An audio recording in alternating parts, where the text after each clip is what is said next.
میرے والد یہاں کی یونیورسٹی کے سینڈیکیٹ کے ممبر رہے. اس کے علاوہ ان کا نام آج بھی کراچی کیا پورے پاکستان میں جانا پہچانا جاتا ہے، اور ان کی خدمات کا لوگ آج بھی اعتراف کرتے ہیں.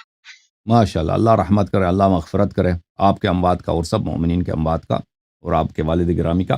آج شب وفات ہے ام المؤمنین حضرت خدیجۃ الکبریٰ سلام اللہ علیہا کا.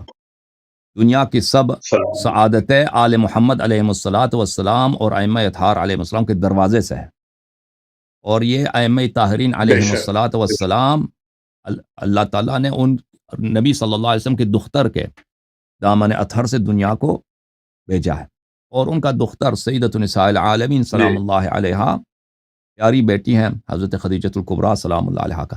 آج کی رات ان کی وفات کی رات ہے، ان کے متعلق کچھ ذکر ہو جائے. قبلہ صاحب حکم کریں، کچھ ارشاد فرمائیں. اس میں 3 باتیں چھوٹی چھوٹی سی میں عرض کروں گا. جی پہلی بات تو یہ کہ آج عالم اسلام میں جو کچھ ہے، جی جتنا کچھ اس عالم اسلام میں مال و دولت ہے، وہ ختیجہ کا دیا ہوا ہے، ختیجہ کا عطا کیا ہوا ہے. ماشاء اللہ. اس کی مثال ایسی ہے کہ میں اگر آپ کسی آدمی کو ایک کاروبار کراؤں اور وہ اس ایک کاروبار سے 10 کاروبار پھیلا لے، اور ساری دنیا میں یا سارے ملک میں اس کا کاروبار پھیل جائے، تو وہ ایک کاروبار ہی کا مرہون منت ہے، وہ سارا کاروبار، یعنی وہ احسان اس ایک شخص کا ہے جس نے یہ کاروبار کرایا. تو کائنات کی جو یعنی اسلام کی جو پہلی اینٹیں رکھی گئی ہیں مالی طور پر، وہ ختیجہ ہی کا مال تھا.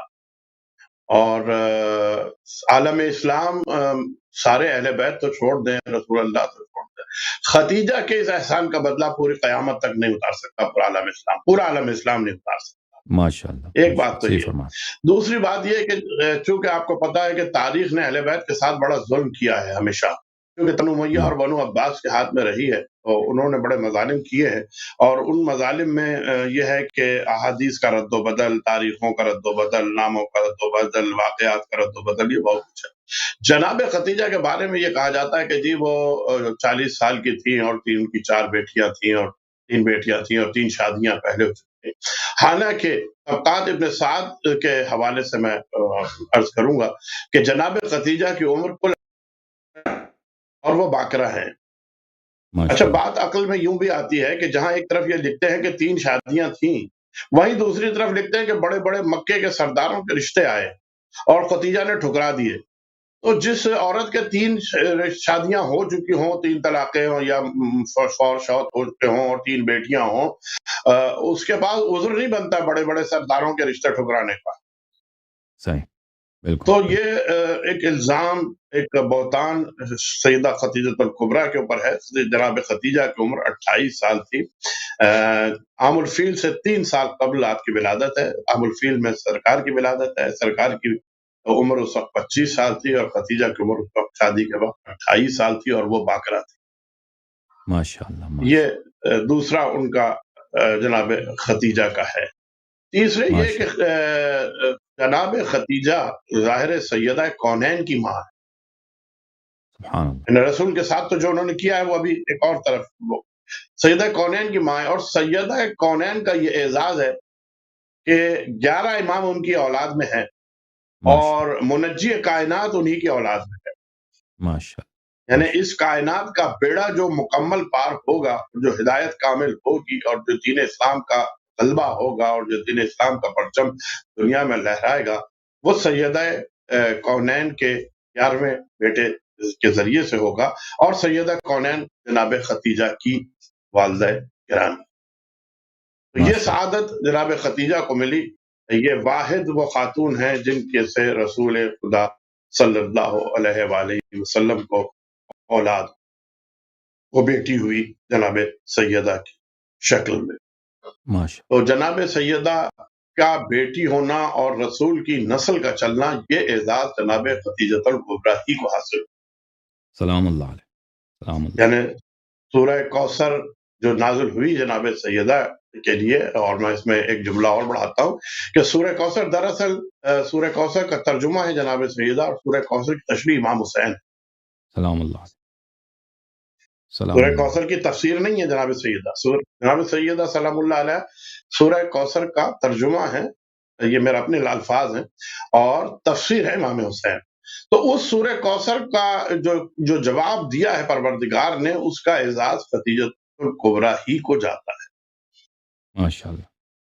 ماشاء دین کے لیے اپنی دولت پوری انہوں نے لٹا دی، اور ایک بیٹی، اور اس بیٹی کی ایسی تربیت کی کہ جس کی نسلیں آج تک دین اسلام کی خدمت بھی کر رہی ہیں، ماشاء اللہ، اور دین اسلام ماشاء پر جب کبھی کوئی مشکل وقت پڑتا ہے تو اولاد سیدہ ہمیشہ آگے آتی۔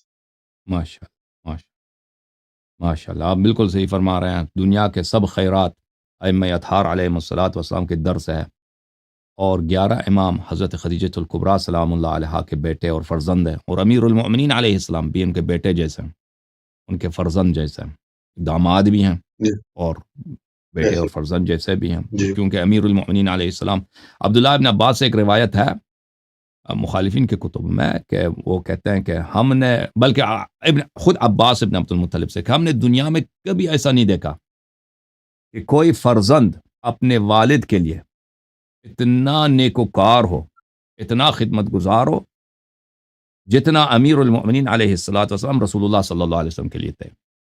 اور دنیا میں ہم نے نہیں دیکھا کہ کوئی بے والد شک اپنے بیٹے کو اتنا پیار کرے، اتنی محبت کرے، اتنا شفقت دکھائے، جتنا رسول اللہ صلی اللہ علیہ وسلم امیر المؤمنین علی بن ابی طالب علیہ الصلوۃ والسلام سے شفقت کرتے تھے، پیار کرتے تھے، محبت کرتے تھے۔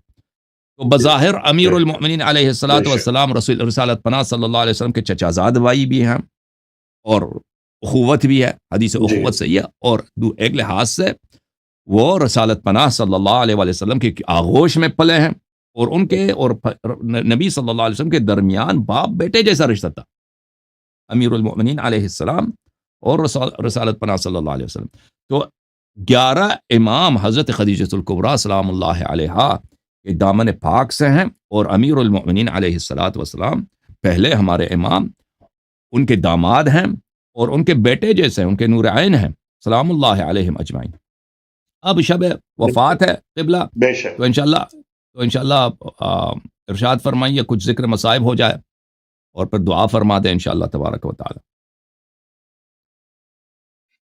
جناب خدیجہ، ظاہر ہے کہ دیکھیے، جب کوئی کسی غریب گھرانے میں پیدا ہو تو اس کے لیے مشکلات کا شروع سے وہ عادی ہوتا ہے، تو وہ سہ لیتا ہے۔ لیکن جناب سیدہ جو عرب کی اتنی بڑی تاجرہ تھیں، اور آج بھی وہ اتنی بڑی مظلومہ ہیں کہ لاہور کا ایک مولوی کہتا ہے کہ جی وہ اتنی بڑی تاجرہ نہیں تھیں، اور اتنی بڑی امیر نہیں تھیں، ایک معمولی سا اور ان کا قافلہ تھا، اور معمولی سی تجارت تھی۔ یہ مظلومیت تو آج تک ان کی جاری ہے، لیکن انہوں نے جو ساتھ ختم مرتبت کا دیا ہے، جس طرح شیب ابی طالب میں 3 سال یعنی پتے کھانے تک نوبت آ گئی، یہ بڑے کہتے ہیں نا، بڑے گھرانے کی عورتیں یہ قربانی، جو ناز و نام میں پلی ہوں، جو عیش و آرام میں پلی ہوں، جن کے آگے پیچھے 50 ملازمین چل رہے ہوں، جس نے محنت کی ہو شروع سے، جس نے نہیں دیکھا ہو وہ تو اس کے لیے تو آسان ہے، لیکن ختیجہ اس کمال پر تھی کہ جہاں نوکر چاکر تھے، عیش و آرام تھے، ناز و نام تھا، سب کچھ تھا، اس کے باوجود ختیجہ نے سرکار ختمی مرتبت کی گھر میں بھی خدمت کی، اور نہ صرف یہ کہ گھر میں خدمت کی، بلکہ جب شیب ابی طالب کی 3 سال کی قید ہوئی ہے، اور جہاں کوئی کچھ پینا نہیں تھا، وہاں جناب ختیجہ نے رسول کے ساتھ وقت گزارا، اور وقت گزارنے کے ساتھ ساتھ کبھی زبان پر شکوہ نہیں آیا، ہمیشہ حوصلہ دیا، ہمیشہ رسول کا ہمت دی، رسول کی خدمت کی، رسول کی اپنی دولت رسول کے لیے لٹانے کے لیے ہمیشہ تیار رہیں۔ جنگ بدر میں جو اسلحہ خریدا گیا ہے، وہ بھی سیدہ خدیجہ کبریٰ کی دولت کے ذریعے سے خریدا گیا۔ ماشاء یہ تواریخ میں لکھا ہوا ہے کہ وہ پیسہ بھی جناب سیدہ کا تھا۔ جو غلام تھے، یا جو لوگ چھڑوانے کے لیے، یا جو لوگ آتے تھے، ان کے لیے سیدہ نے اپنی تمام دولت خرچ کی۔ مقام افسوس یہ ہے کہ آج مسلمان سیدہ کو ان کا وہ مقام آج بھی دینے کے لیے تیار نہیں ہے، یہ جانتے ہوئے بھی کہ وہ محسنہ اسلام بھی ہیں، وہ محسنہ رسول بھی ہیں۔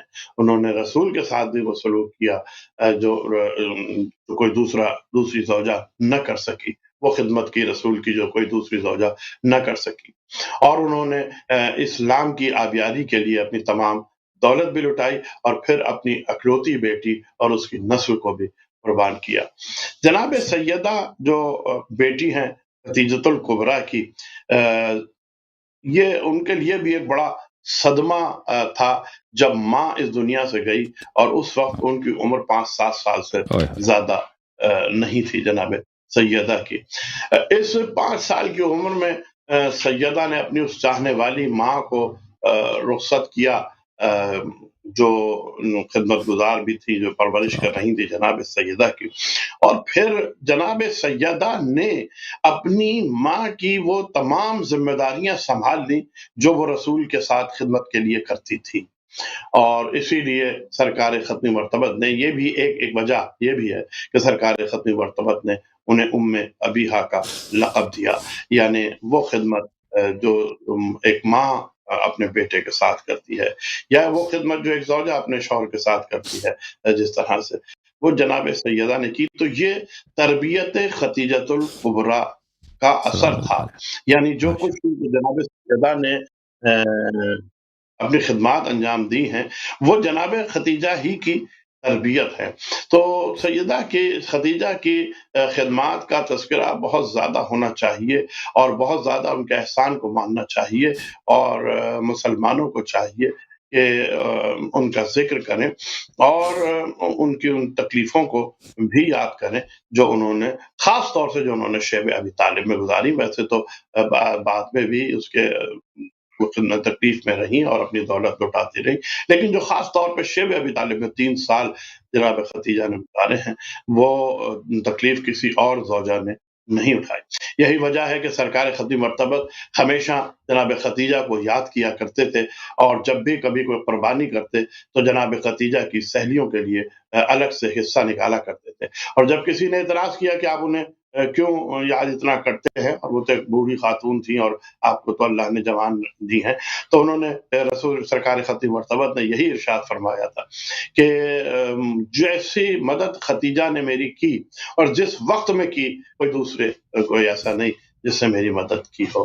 ہمارا سلام ہو خدیجہ پر۔ سلام اللہ خدیجہ علیہ، کی عظمت یہ ہے کہ پروردگار عالم نے جناب خدیجہ کو سلام بھیجا، ماشاء اور اللہ، جناب خدیجہ کے لیے جبرائیل نے آ کے کہا سرکار سے کہ اللہ جناب خدیجہ کو سلام کرتا ہے۔